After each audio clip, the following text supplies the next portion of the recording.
함께 묵도하심으로 예배를 시작하도록 하겠습니다.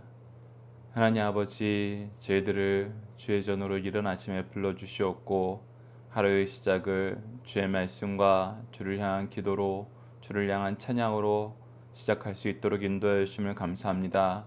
저희들을 주의 뜻으로, 주의 길로, 주의 은혜로 부르신 하나님의 은혜를 저희들 이른 아침에 누리게 하셨사오니 이 은혜 안에서 먼저 감사하는 삶을 살 수 있도록 인도하여 주셨고, 이 은혜 안에서 받은 주의 은총을 저희들 많은 사람들에게 나눠주며 특히 저희 자녀들을 위하여 하나님 앞에 기도하고 그들을 주의 교훈과 훈계로 양육할 수 있도록 하나님 인도하여 주시옵소서. 함께 하심을 믿사오며 예수님 이름으로 기도드리옵나이다. 아멘. 다 함께 찬송가 80장 천지에 있는 이름 중 80장으로 함께 찬양 드리도록 하겠습니다. 80장입니다. 천지에 있는 이름 중 귀하고 높은 이름, 주 나시기 전 지으신 구주의 이름 예수. 주 앞에 내가 엎드려 그 이름 찬송함은 내 귀에 들린 말씀 중 귀하신 이름 예수.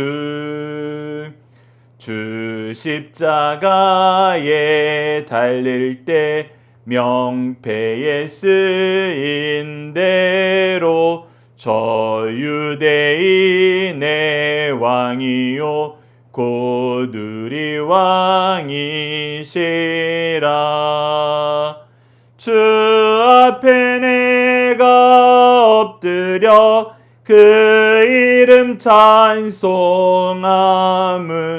내 귀에 들린 말씀 중 귀하신 이름 예수. 지금도 살아 계셔서 언제나 하시는 일, 나 같은 죄인 부르사 참 소망 주시도다. 주 앞에 내가 엎드려 그 이름 찬송함은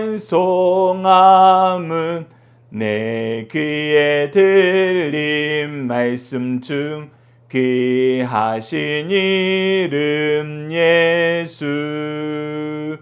주 예수께서 영원히 어제나 오늘이나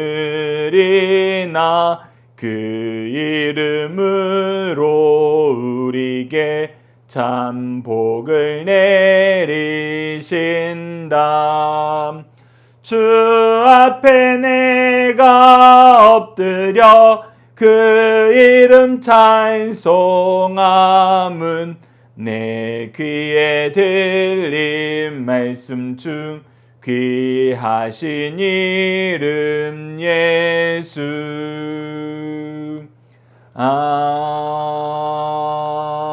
아멘. 다 함께 사도신경을 내용으로 우리의 신앙을 하나님 앞에 정중히 고백하도록 하겠습니다. 나는 전능하신 아버지 하나님, 천지의 창조주를 믿습니다. 나는 그의 유일하신 아들 우리 주 예수 그리스도를 믿습니다.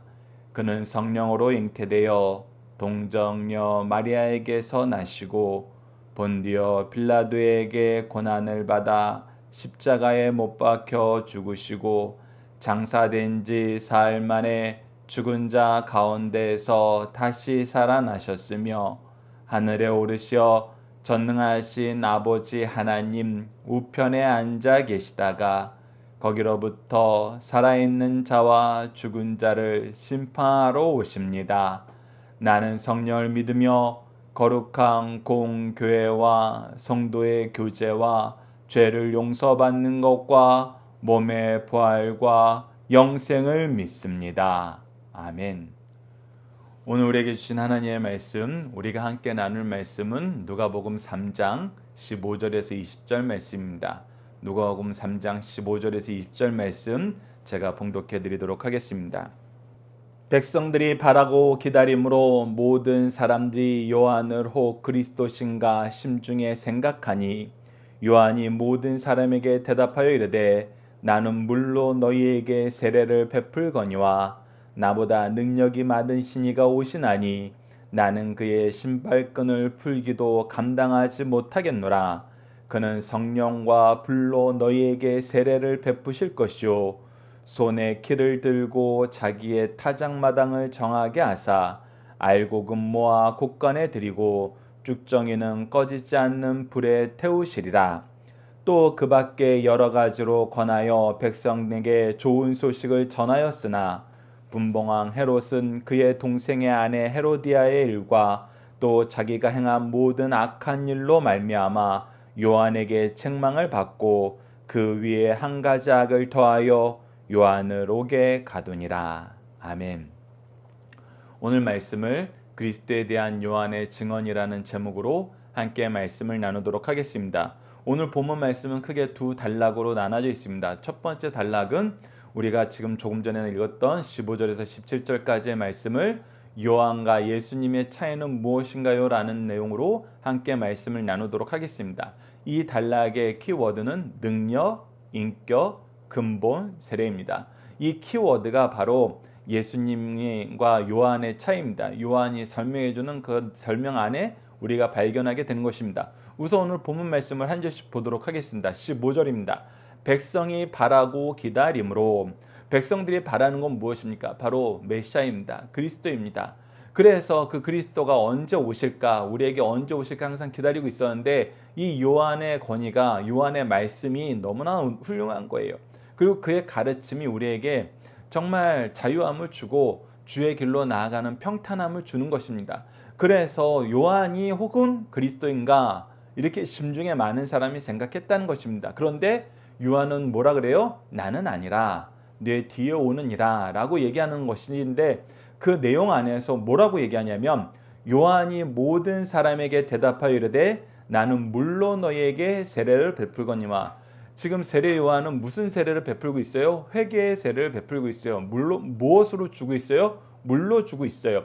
그런데 앞으로 메시아가 오면, 그리스도가 오면 어떻게 하신다? 나보다 능력 많으신 이가 오시나니 나는 그의 신발끈을 풀기도 감당하지 못하겠노라. 우선 나보다 너무 훌륭해서 내가 그의 신발끈을 묶는 종으로서 쓰임받는 것도 감당하지 못할 정도다. 그리고 나는 물로 너희에게 세례를 줬지만 그는 어떻게 한다? 그는 성령과 불로 너희에게 세례를 베푸실 것이요 라고 얘기합니다. 자, 성령과 불로 세례를 준다는 걸 통해서 우리가 요한복음 말씀 안에서 조금 후에 우리가 함께 묵상할 말씀에서 확인을 할 거지만, 요한복음 말씀에서 세례 요한이 예수님께 세례를 베풀자 성령이 비둘기같이 내려와서 하나님께서 그가 사랑하시는 아들이고 그의 말을 들으라, 그가 메시아라는 것을 직접 증언하는 걸 통해서 세례 요한도 그분이 메시아인 걸 알고 있었지만 더욱더 큰 확증을 가지게 되었다고 얘기하고 있습니다. 그래서 성령의 세례, 성령의 은총의 세례는 예수님을 통해서 우리에게 풍성히 임하게 된다는 것을 세례 요한은 미리 얘기하고 있고, 동시에 불로 세례를 준다는 건 무엇입니까? 예수님께서는 이 세상을 불로 심판하러 오신 건 아닙니다. 근데 불세례는 주세요. 불세례는 주게 되는 근거가 되세요. 왜 그렇습니까? 예수님을 통해서 무엇이 하나님의 뜻을 이루는 것이고 무엇이 하나님의 의인지 우리가 알게 됩니다. 우리가 히브리서 말씀을 통해서 배우는 것처럼 예수님은 우리의 모든 고난을 다 겪으세요. 근데 무엇이 없으세요? 죄가 없으세요. 이 얘기는 뭐냐면 하나님의 말씀 안에서 예수님은 모든 것을 이루셨다는 것입니다. 즉 하나님의 모든 의를 몸소 다 이루신 분이라는 거예요. 그래서 예수 그리스도가 이루신 의의 옷을 우리가 입고 우리의 죄는 예수 그리스도가 옷 입어서 우리를 대신하여 단번에 죽으시는 영원한 제사의 제물과 제사장이 되셔서 우리의 대속을 이루시죠. 그래서 예수 그리스도의 옷을 입은 우리는 무엇을 깨닫게 되느냐? 무엇이 하나님의 뜻인지 알게 됩니다. 무엇이 하나님의 기준인지 알게 돼요. 죄라는 거에 대해서 우리가 자주 얘기하지만 죄는 무엇이 죄입니까? 하나님이 싫어하시는 것이 죄예요. 즉 하나님의 기준으로 우리는 죄와 의를 판단하게 되는 것입니다. 그런데 인간이 타락하고 나서 어떻게 됐어요? 하나님께서 창세기 3장 22절 후반절에 뭐라고 얘기해요? 선악을 아는 일에 우리와 같이 하나가 되어서 라고 얘기합니다.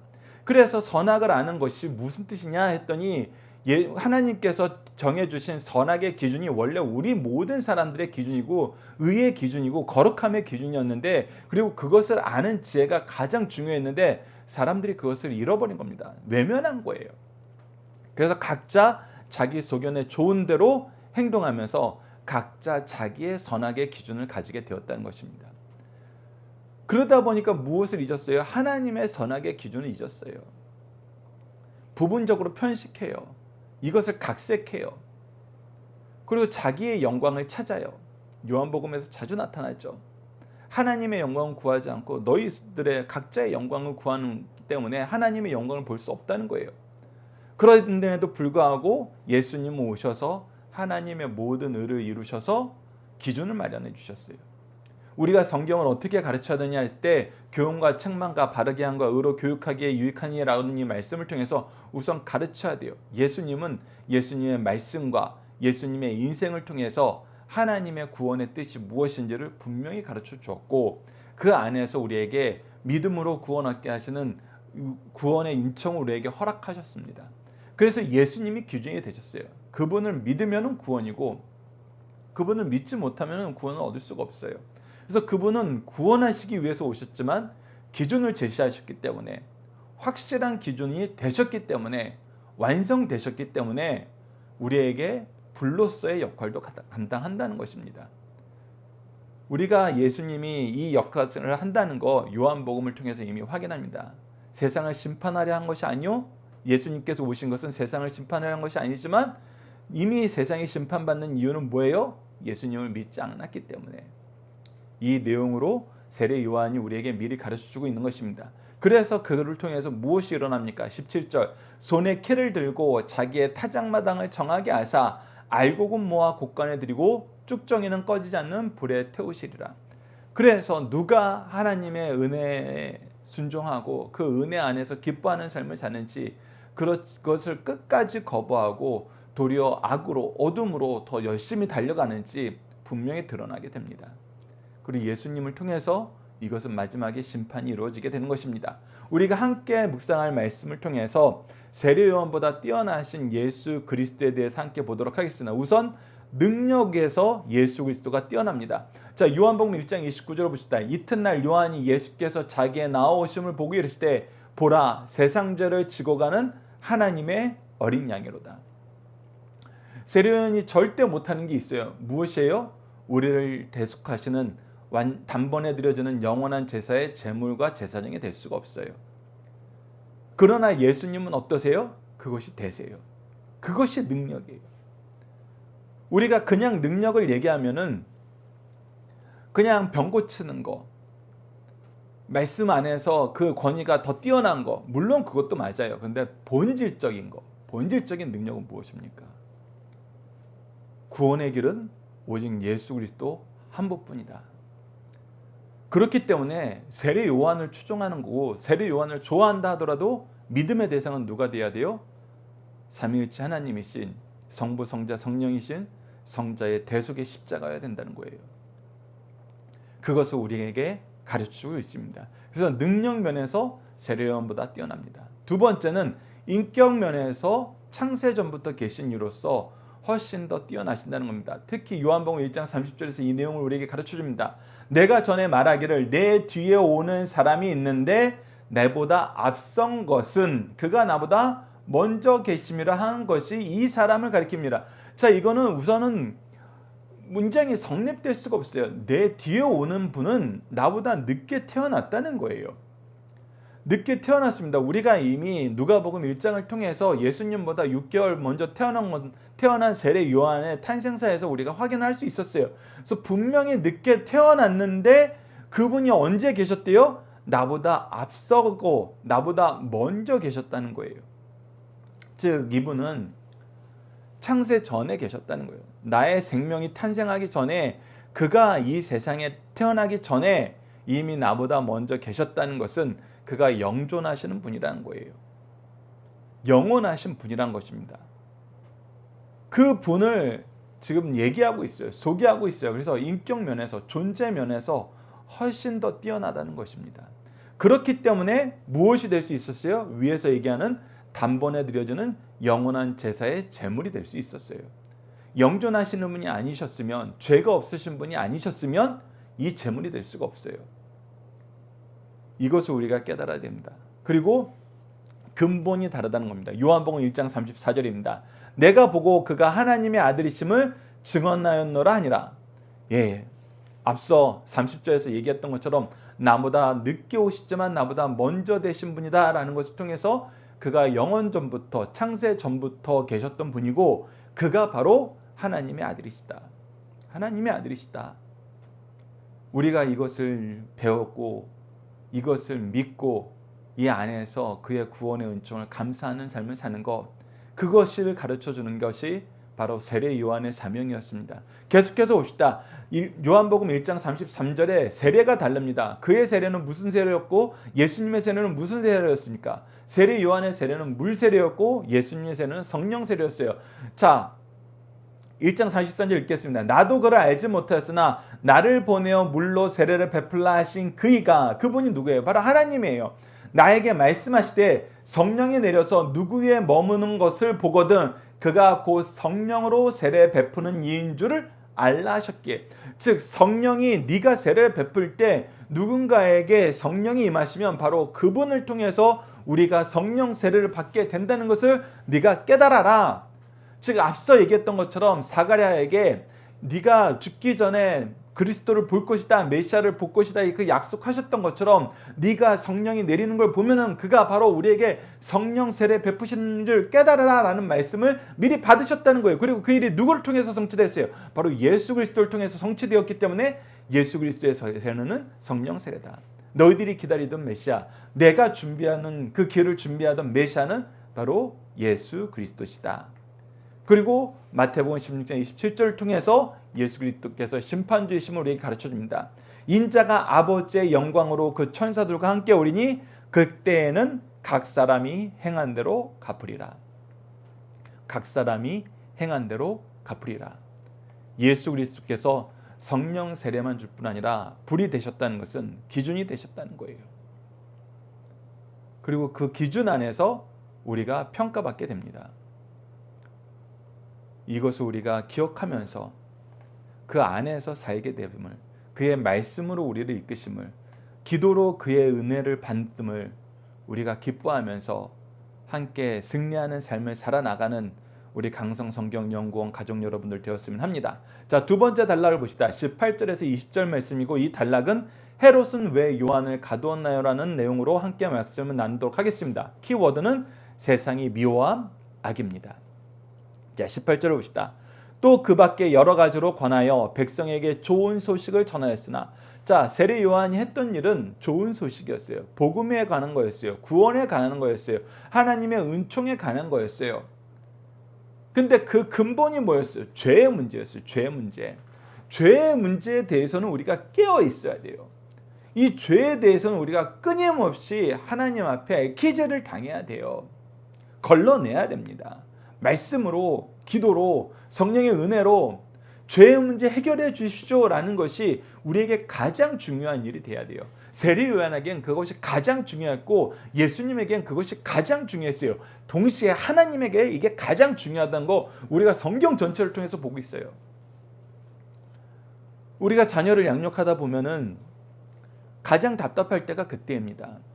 지금 현재 무엇이 가장 중요한지 자녀들이 모를 때가 많아요.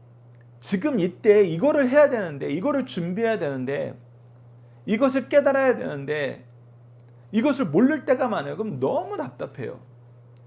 그러나 모를 때는 오히려 우리가 더 할 것이, 더 힘이 있게 할 것이 있어요. 그건 뭐예요? 모르면 가르쳐주면 돼요. 모르면 보여주면 돼요. 나의 인생을 통해서 예배가 얼마나 소중하고 기도가 얼마나 능력 있고 말씀이 얼마나 달콤한지 성령의 인도하심이 우리에게 얼마나 큰 은혜이고 능력인지 보여주면 돼요. 가르쳐주면 돼요. 그런데 더 힘들 때는 뭡니까? 더 절망적이고 더 괴로울 때는 뭐예요? 아는데도 안 하는 거예요. 아는데도 안 할 때예요. 아는데도 안 한다는 것은 힘써 그것을 거부하고 있다는 것입니다. 즉 너무나 악한 죄에 빠졌다는 거예요. 여러분, 우리가 모르는 것은 연약한 것으로 얘기할 수 있습니다. 연약한 것은 우리가 채워주면 돼요. 도와주면 돼요. 그러나 악한 것은 고쳐야 돼요. 티칭은 도와주는 거라면 리뷰킹, 훈계는 고쳐주는 거예요. 커렉팅까지 이어지는 거예요. 그런데 이것을 하기가 쉽지 않아요. 그래서 괴로워요. 그래서 때로는 어떻게 해요? 외면해요. 언젠가는 좋아지겠지. 근데 언젠가는 좋아지겠지 하면서 가르치는 것과 우리가 훈계하는 것, 고치는 것을 하지 않으면은 이 죄악이 괜찮은 줄 알아요. 괜찮은 줄 알아요. 오랫동안 목회 현장에 계셨던 분들은 아실 것입니다. 우리가 이것은 하면 안 되는데 라는 게 있어요. 우리 어렸을 때 한 예를 들어보면은 지금은 이제 그거 누구도 죄로 여기지 않고 저희들도 죄로 여기지 않습니다. 그런데 감사하게도 저희들이 강성성경연구원 교회를 하다 보니까 주일날은 여기서 나갈 일이 없더라고요. 그래서 그 부분에 대해서 오히려 자유로워졌는데, 제가 다른 교회에서 사역할 때만 하더라도 주일날 아이들을 위해서 간식을 사고 무엇인가를 구매하고 또 때로는 주문하고 그런 것이 너무나 익숙하고 쉬운 일이었어요. 근데 제가 어렸을 때에는 저희 부모님도 그랬고 제 주위의 선생님들도 그랬고 주일날은 안식일을 거룩하게 지켜야 돼. 그 대표적인 것이 구약에서 가르쳐줬던 것이 우리가 그 상업행위를 안 하는 거잖아요. 그래서 주일날 필요한 것은 토요일날 다 미리 준비해 놓고 우리가 최대한 주일날은 말씀과 기도하는 일에, 예배드리는 일에 집중하자, 그렇게 하는 것이 훈련이 됐었어요.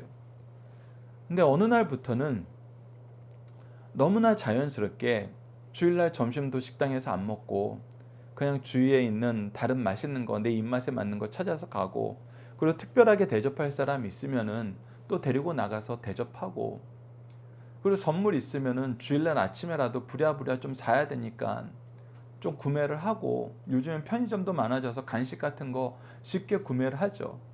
그래서 굳이 토요일날 미리 준비를 안 하고 교회 바로 옆에 편의점들이 있으니까 그냥 왔다 갔다 하는 것입니다. 애들 케이크도 미리 준비하는 것이 아니라 그냥 주일날 잠깐 5분이면 앞에 갔다 오니까 그렇게 구매를 하는 거예요. 그래서 어렸을 때에는 주일날은 미리 준비하고 상행위를 하지 않는 것이 굉장히 잘 지켜지는 규례였는데, 어느 날 이게 그냥 스르르 없어지더니 그 다음부터는 그거 이제 해도 괜찮은 거, 그거 그렇게 중요하지 않은 거, 그렇게 취급을 받게 되었다는 것입니다. 근데 이것은 단편적인 예예요. 더 중요한 것은 우리가 이번 주 내내 말씀을 나누게 되는 것이지만 무엇이에요?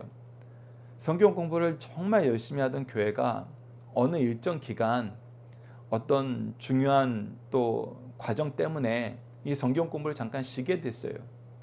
그러면 그때부터는 이 예배 드리는 것, 성경 공부하는 게 그렇게 힘들어집니다. 그렇게 어려워져요.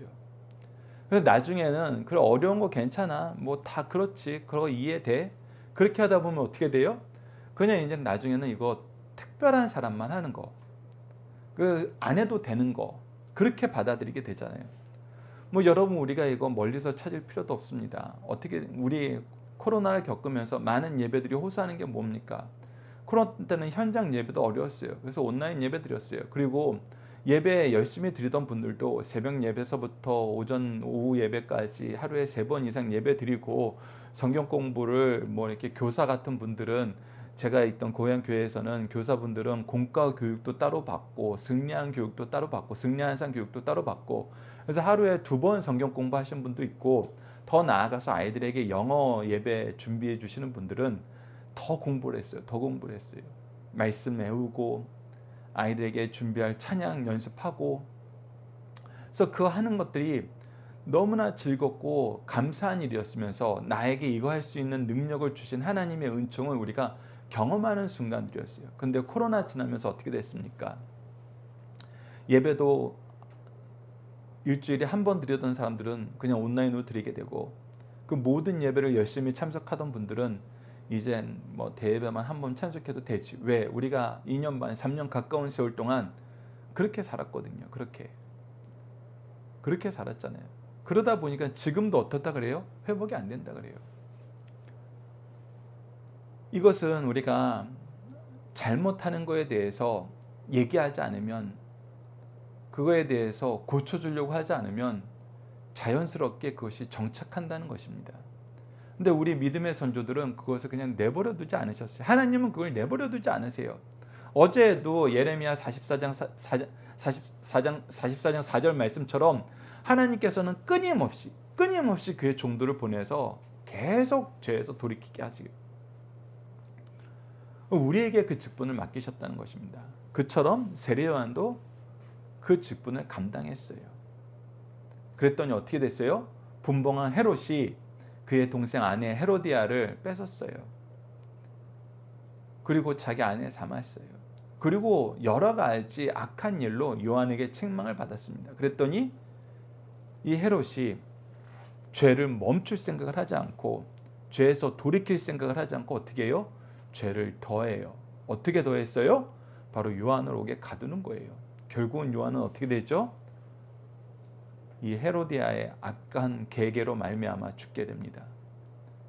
우리가 요한복음에서 확인했던 것처럼 악을 행하는 자들은 빛이 왔을 때 돌이키는 것이 아니라 악을 더 사랑해서 악으로 달려가게 됩니다. 그것을 우리가 함께 묵상할 말씀을 통해서 확인할 수 있습니다. 요한복음 3장 20절을 보십시오. 악을 행하는 자마다 빛을 미워하여 빛으로 오지 않으니 이는 그 행위가 드러날까 하미요. 그래서 1장 말씀에서는 더욱더 악으로 들어간다는 거 우리에게 가르쳐주고 있어요. 계속해서 요한복음 7장 7절 봅시다. 세상이 너희를 미워하지 아니하되 나를 미워하나니 이는 내가 세상의 일들을 악하다고 증언함이라. 우리가 악하다고 얘기하면 세상에 미움을 당할 수밖에 없어요. 악한 자들은 그거 싫어해요. 그러나 우리가 얘기해야 돼요. 왜? 얘기하지 않으면 우리가 이미 현실에서 너무나 많이 경험했어요. 우리 자녀들이 돌이킬 수 있는 사람들까지도 돌이키지 않게 돼요.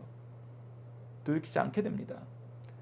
그래서 기준을 제시하는 거, 예수 그리스도를 가르쳐주는 거. 여러분들 기준을 가르쳐줄 때도 내가 기준이 하면은 애들 다 망해요. 애들 다 죽어요. 제가 기준이 되면 우리 가족들 다 멸망합니다. 왜? 저는 기준으로서 자격이 없어요. 너무나 악해요. 너무나 부족해요. 그래서 모든 의를 이루신 누구를 소개해야 돼요? 예수 그리스도를 소개해야 돼요. 그래서 우리 삶에서 예수 그리스도가 이야기되는 건 너무나 중요합니다. 내가 이야기되는 것이 아니라 예수 그리스도가 이야기돼야 돼요. 그러면 우리가 승리해요. 그러나 내가 이야기되면 나도 망하고 내 이야기를 들은 사람들도 태반이 망할 수 있어요. 그것을 우리에게 가르쳐 줍니다. 그리고 세상은 예수님을 미워해요. 그러나 예수님은 세상을 이기셨어요. 그 내용을 우리가 기억하면서 계속 봅시다. 요한복음 15장 19절입니다. 너희가 세상에 속하였으면 세상이 자기의 것을 사랑할 것이나 너희는 세상에 속한 자가 아니요 도리어 내가 너희를 세상에서 택하였기 때문에 세상이 너희를 미워하느니라. 그래서 때로는 우리가 예수 그리스도를 전함으로 그들의 죄의 문제를 해결하려 함으로 세상에 미움을 받는다. 그럴 때는 오히려 기뻐하고 즐거워하라는 것입니다. 왜? 내가 그리스도의 일꾼이구나. 내가 그리스도의 기준을 바르게 전하고 있구나. 그리고 이 즐거움은 승리의 즐거움으로 변한다는 것. 우리가 믿음의 역사 안에서, 교회의 역사 안에서 끊임없이 확인했던 것이고 예수님께서도 이루셨던 것이고 예수님께서 약속하셨던 것인 거. 우리가 이 증거로 증언할 때 자녀들은 예수님을 따르는 삶을 즐거워하게 됩니다. 우리가 그것을 증언할 때 배우게 되는 거예요. 자, 우리가 중심사상 간략하게 살펴보고 기도하는 시간 갖도록 하겠습니다. 첫 번째, 요한은 자기 사명을 가장 잘 감당한 대표적인 사람이다. 그는 메시아로 보일 만큼 훌륭한 인격을 가졌다. 요한은 사람들이 자기를 메시아로 보려 하자 자신과 메시아는 인격, 능력, 직무, 근본, 신분이 다르다고 하였다. 이 내용을 우리가 조금 전에 확인했습니다. 자신은 물로 세를 주나 메시아는 성령과 불로 세를 주신다고 하였다. 그 메시아가 곧 예수라고 증언함으로써 자기 사명을 가장 바르고 능력 있게 감당한 사람이 되었습니다. 두 번째, 예수님만이 진실한 심판주가 되십니다. 누가 진실한 하나님의 자녀입니까? 지상의 교회에서는 그 누구도 판별이 불가능합니다. 그러나 주님 오시는 날에는 확실하게 구별되어 영생과 영벌에 처하게 됩니다.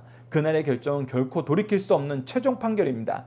자신이 알곡이 될 수 있는지 살펴보아 늘 자기를 깨끗하게 해야 됩니다. 우리는 이것을 잘 가르치기 위해서 누구만 증언해야 돼요? 예수 그리스도만 가르쳐주면 됩니다. 예수 그리스도를 가르치는 게 중요해요. 세 번째, 가장 위대한 일을 한 훌륭한 사람이라도 역사의 무대에서 조용히 사라질 수 있다. 이 세상에서 세례 요한처럼 진실한 하나님의 종들이 종종 수고의 대가를 지불받지 못하고 역사의 무대에서 사라지는 경우가 있음을 발견하게 된다. 또 세상은 신자를 박해하는 일을 속도를 늦추지 않고 있다. 그러나 낙심하지 말자. 주께서 하늘나라에서 반드시 보상하신다. 성도는 땅의 보상보다 하늘의 보상을 더 사모해야 된다. 우리에게는 영원한 승리, 말씀의 승리, 영원 구원의 승리가 있음을 다시 한번 기억하면서 그 승리를 하나님께서는 가장 기뻐하시고 우리가 그 영광 안에서 기뻐하게 하시는 영생을 주심을 우리가 믿고 이 믿음 안에서 승리하는 삶을 살길 기도합니다. 함께 기도하시겠습니다. 빛으로 우리를 인도하시는 하나님, 빛 대신 예수 그리스도를 이 땅에 보내시고 예수 그리스도를 통해 하나님을 바로 알고 구원의 은혜를 누리게 하심을 감사합니다. 구원주 대신 예수 그리스도를 아는 것이, 믿는 것이, 전하는 것이 가장 귀하고 소중한 일인데 빛 대신 그리스도를 즐거워하지 못함을 용서해 주소서.